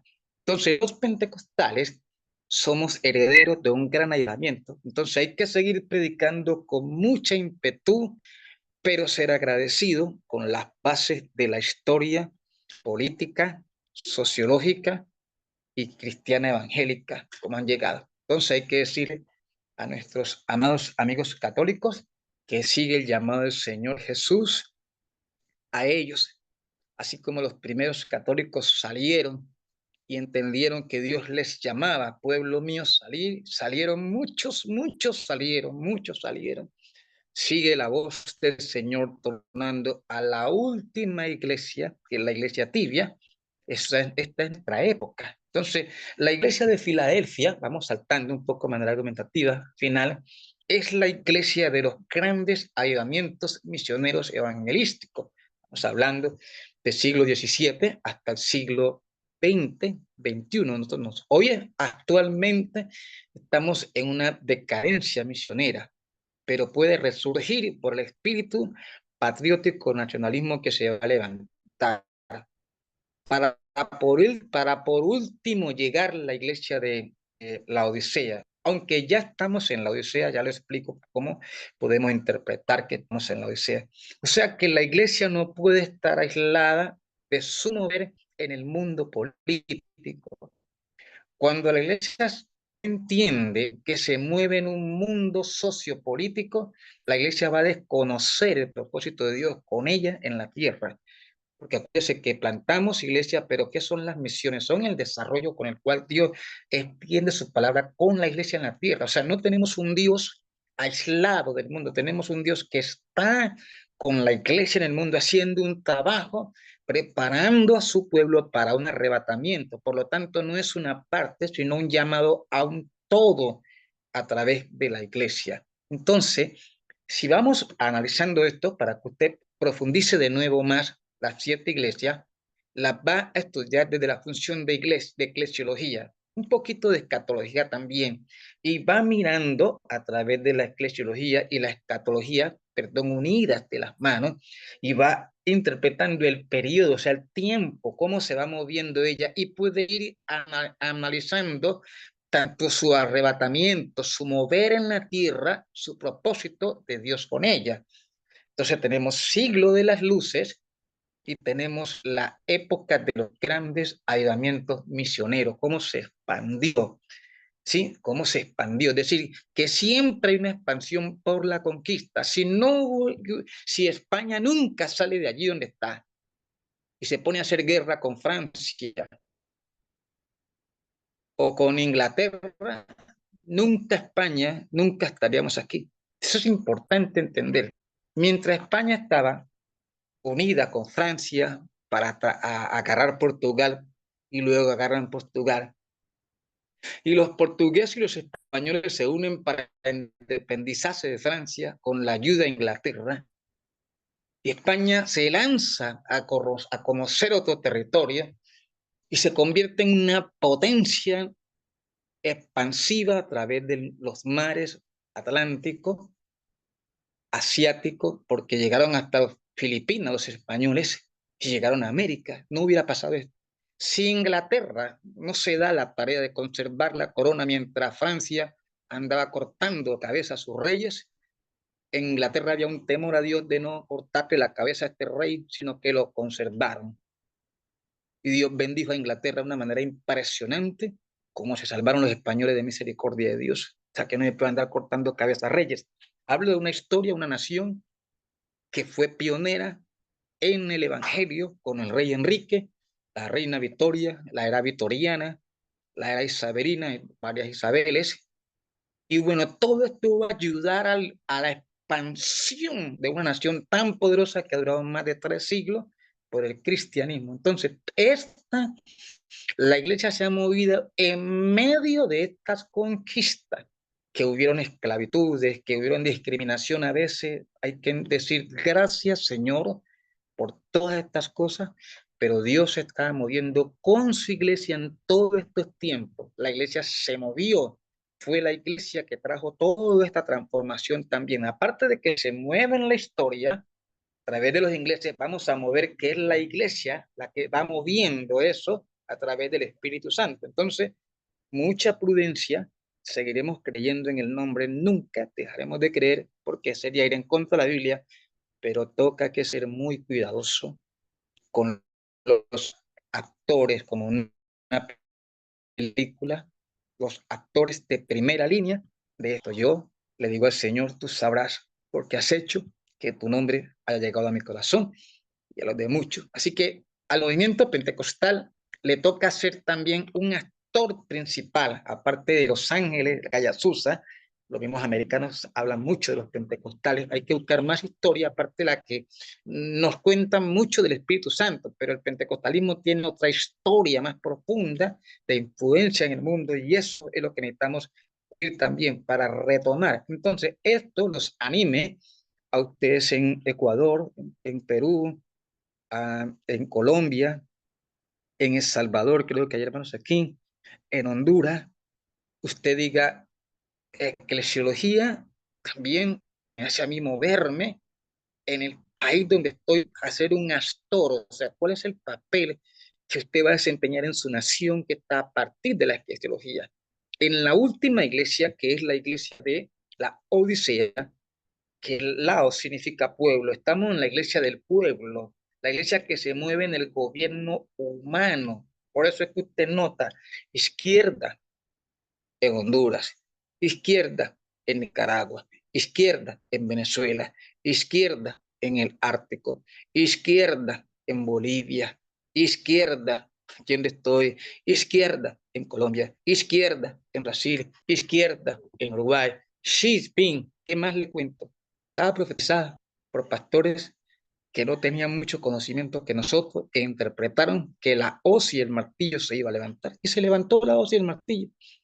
Entonces, el periodo de este presidente es un tiempo de gracia que Dios nos está dando a nosotros, que han dicho muchos predicadores, no son más intelectuales que nosotros, y escuche esto, lo decían, que iba a venir un avivamiento antes del arrebatamiento de la iglesia. O sea que la iglesia le toca su tiempo con el presidente Donald Trump de aprovechar un refrigerio de avivamiento.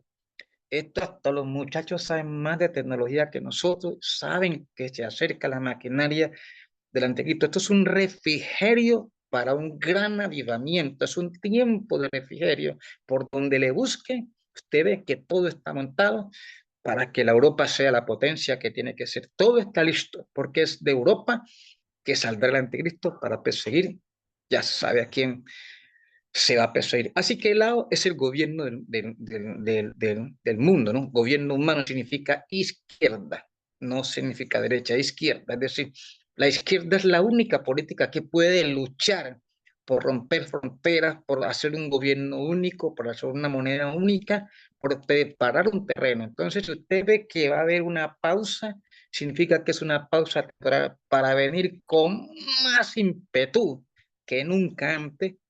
Entonces la iglesia, en esta área de eclesiología, tiene que entender que le está llegando su tiempo de prepararse más para estar con el Señor y para ganar muchas almas. Nos está llegando nuestro tiempo. Estamos en la última iglesia, la iglesia tibia, la iglesia que lo tiene todo, la iglesia que lo sabe todo, la iglesia de conocimiento. Hablo de la iglesia de sentido político, ¿no? El gobierno humano, tal como lo dice Apocalipsis. Y no se olvide que en esta área, la idea de la iglesia en Apocalipsis es interpretarla como una iglesia que se está moviendo en ese mundo, en ese mundo. Es el mundo que lo tiene y lo posee todo. La iglesia tiene un papel allí de frialdad o de ser caliente. Por eso el desafío de la iglesia es, en medio de esta generación, ser una iglesia caliente, es decir, de avivamiento del Espíritu Santo o avivamiento de ganar muchas almas. Así que llegamos al final, 9:10. Pastor Maximiliano, no sé si hay alguna pregunta o inquietud de los hermanos o aportes también, si alguno escuchar aportes. Amén, amén. Amén, hermanos. Qué bendición todo lo que hemos escuchado, una gran información con respecto de eclesiología, y se han hecho recorridos históricos también de los periodos de la iglesia, y es muy impactante volver a escuchar este video para nutrirse más y hacer el papel de investigador para fortalecer la información emitida por nuestro pastor Julio. Así que vamos a aprovechar al máximo. Si hay alguna pregunta, levante la manito, hermano, por ahí. Si no, oramos y nos despedimos y nos vemos el próximo lunes con la ayuda del Señor. Amén. Bueno, vamos entonces a orar para despedirnos. En el nombre de Señor Jesús, te damos gracias por esta enseñanza que nos has permitido escuchar a través de los labios de nuestro pastor Julio. Que el Señor me lo guarde y lo bendiga grandemente allí en México, junto a su familia y todos nuestros hermanos que están en plataforma, en el nombre de Jesús. Amén. Hermanos, bendiciones. Nos vemos el próximo lunes con la ayuda del Señor. Amén, amén. Amén. Bendiciones. Señor Jesús les bendiga a todos. Amén, amén. Amén. Amén, amén. Amén.